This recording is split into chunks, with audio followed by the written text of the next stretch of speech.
Soudain, le vent se lève et bouscule la voiture. Le tonnerre éclate tout près. Un rideau gris apparaît au loin sur la route.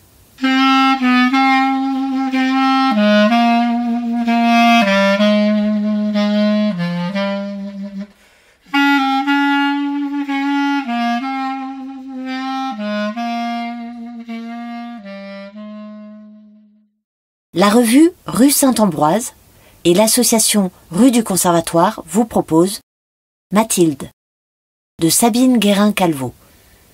Lectrice Emmanuelle Lepoutre, musique Charlie Nelson.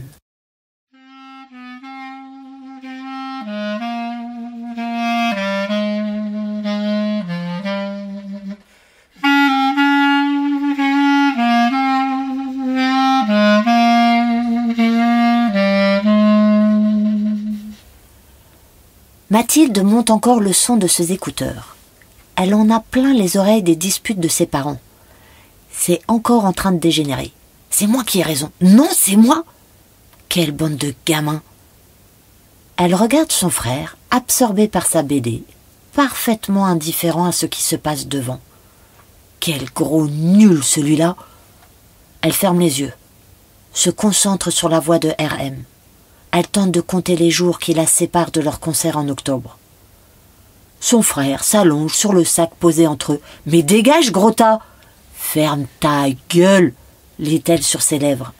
Une main qu'elle n'a pas vue venir frappe son mollet et celui de son frère à une vitesse prodigieuse. Le visage hystérique de sa mère est tourné vers eux.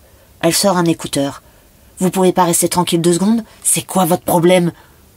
Mathilde n'écoute pas la suite qui n'a aucune importance. Elle regarde derrière sa mère et se concentre sur les nuages sombres et bas. Elle a l'impression qu'ils viennent juste d'apparaître. Elle se rend compte que la climatisation de la voiture a perdu la lutte contre la chaleur du sud et qu'ils sont tous en train de cuire à la vapeur. Un coup de tonnerre stoppe net les aboiements de sa mère. « C'était quoi ça ?» Elle cherche l'orage, soulève le pare-soleil pour découvrir la masse menaçante qui s'avance vers eux dans le ciel azur. Soudain, le vent se lève et bouscule la voiture. Le tonnerre éclate tout près. Un rideau gris apparaît au loin sur la route. « Sors à la prochaine aire, je veux pas me retrouver là-dedans. » Il y a une sorte d'inquiétude pleine d'excitation dans la voix de sa mère. En sortant de la voiture, Mathilde a l'impression qu'on leur jette des seaux d'eau. En courant, elle glisse sur la pelouse. Son frère éclate de rire et saute dans l'eau chaude pour l'éclabousser. Ils se bousculent, se jettent de la boue, dégoulinants et ravis. Ils rejoignent l'attroupement abrité sous l'auvent des sanitaires. Il y a d'autres familles. Des jeunes les regardent avec envie. Il y en a un qui sourit à Mathilde. Elle lui sourit aussi, amusée par son allure de chien mouillé, ses cheveux plaqués sur son front, collés à ses tempes, son t-shirt collé à la peau, presque transparent. Quand Mathilde aperçoit ses tétons, le galbe de son torse, elle relève nerveusement les yeux. Elle se concentre sur ses yeux bruns très doux, sur ses cheveux noirs luisants de pluie qui dessinent son visage comme un écrin. Elle voudrait détourner son regard, arrêter cette étrange chaleur qui l'envahit, arrêter la gêne qui la gêne et qu'elle ne comprend pas. Elle voudrait se moquer de lui, mais elle est pétrifiée. Alors elle pousse son frère sous la cascade qui déferle du toit. Il lui crache de l'eau en représailles. Les adultes râlent, les repoussent. Ils s'éloignent en chahutant dans la pluie battante. D'autres jeunes les rejoignent. Ils s'aspergent, se font tomber, se bousculent. Mathilde roule allongée dans la pente, sa tête tourne. Elle est arrêtée net par un autre corps. Une émotion inconnue la saisit quand elle découvre le garçon.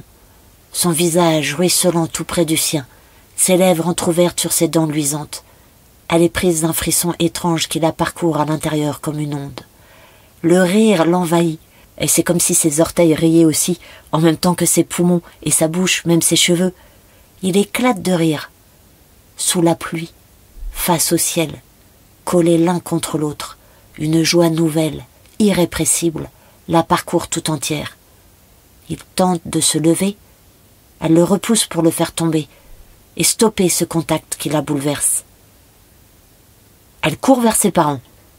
Son frère lui coupe le chemin comme un diablotin sorti de sa boîte avec des gesticulations et des grimaces. « Papa, dis-lui que c'est moi ton enfant préféré », dit-elle de sa voix de petite fille innocente avec son sourire le plus mignon. « Ah tiens, ça faisait longtemps », répond son père en secouant la tête. La pluie s'est calmée. Il retourne dans la voiture. Mathilde tient la main de son père. En apercevant le garçon, elle se blottit malgré elle contre son père. Hier encore, elle lui aurait souri, lui aurait fait salut de la main. Mais là, elle détourne le regard et s'engouffre dans la voiture. « Maman, tu peux mettre My Little Pony ?»« Non mais je rêve, mon gros bébé !» Mathilde se concentre sur les images surcolorées en vain. Le sourire du garçon au-dessus de son corps moulé dans son t-shirt et son short ruisselant s'imprime inexorablement sur l'écran.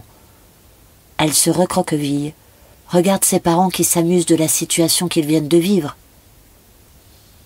Sa mère, qui a pris le volant, a la main dans le cou de son père.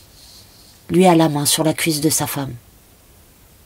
Elle voudrait se pelotonner sur les genoux de son père.